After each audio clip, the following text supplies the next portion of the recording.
Êtes-vous le genre de conducteur qui désire réduire ses coûts de conduite?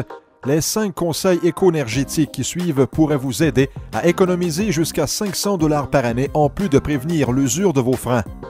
Plus vous accélérez rapidement, plus votre voiture consomme de carburant.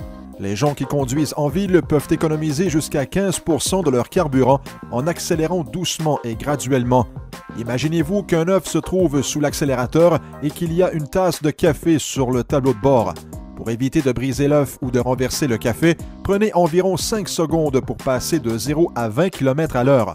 Si votre voiture est équipée d'une boîte de vitesse manuelle, changez de vitesse lorsque le moteur fait entre 2000 et 2500 tours par minute.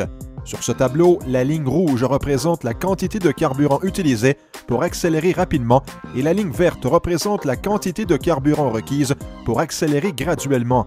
Les conducteurs qui utilisent cette technique peuvent réduire substantiellement les coûts de carburant. Vous pouvez réduire votre empreinte de carbone en maintenant une vitesse régulière sur la route. Ces 3 conducteurs ont conduit le même véhicule à une distance égale à une vitesse moyenne de 80 km à l'heure. La voiture verte a maintenu une vitesse régulière, la voiture jaune changeait de vitesse chaque 18 secondes et la voiture rouge changeait de vitesse chaque 12 secondes. À la fin du trajet, la voiture jaune avait utilisé 20 % de plus de carburant et la voiture rouge 48 % de plus de carburant que la voiture verte. Changer fréquemment de vitesse entraîne une consommation plus élevée de carburant. Il est donc préférable d'utiliser le régulateur de vitesse automatique et d'adopter diverses techniques pour maintenir une vitesse régulière afin d'économiser sur les coûts de carburant. Essayez de prévoir la circulation routière pour éviter la frustration engendrée par les bouchons de circulation. Efforcez-vous de maintenir une vitesse régulière et ne vous arrêtez pas complètement à moins d'y être obligé. Par contre, respectez les panneaux de signalisation routière et arrêtez-vous aux arrêts de circulation.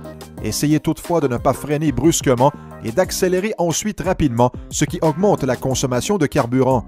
Anticipez la circulation en prévoyant les ralentissements et les feux rouges. De plus, faites attention à l'endroit où vous vous trouvez dans la circulation en planifiant vos manœuvres à l'avance et en laissant suffisamment d'espace entre votre véhicule et celui qui vous précède. Pour arrêter complètement le véhicule, vous devez en principe appuyer sur le frein. Toutefois, si vous lâchez l'accélérateur le plus tôt possible, le véhicule peut ralentir en avançant en roue libre. La plupart des véhicules modernes sont équipés d'un système d'injection directe de carburant qui coupe automatiquement le débit du carburant vers le moteur lorsque l'accélérateur est lâché. Comme le moteur n'obtient pas de carburant, il ne vous en coûte rien pour rouler chaque fois que vous levez le pied sur l'accélérateur. Saviez-vous que tous les véhicules, qu'il s'agisse d'une voiture, d'une camionnette ou d'un petit camion, possèdent ce qu'on appelle un point idéal? Cela signifie que ce véhicule est plus éco-énergétique lorsqu'il roule à une vitesse entre 50 et 80 km à l'heure. Habituellement, plus un véhicule roule rapidement au-dessus de 80 km à l'heure, plus il consomme de carburant. Évitez donc d'accélérer inutilement si vous désirez économiser du carburant et épargner quelques dollars à la station-service. N'oubliez pas que le temps que vous avez sauvé en conduisant plus rapidement ne vaut pas toujours le coût supplémentaire. Lors de ce trajet de 25 km, la voiture verte roule à une vitesse de 100 km à l'heure et arrive à destination en 15 minutes. La voiture rouge utilise 20 % de plus de carburant pour rouler à une vitesse de 120 km à l'heure et arrive à destination en 13 minutes, seulement 2 minutes plus tôt.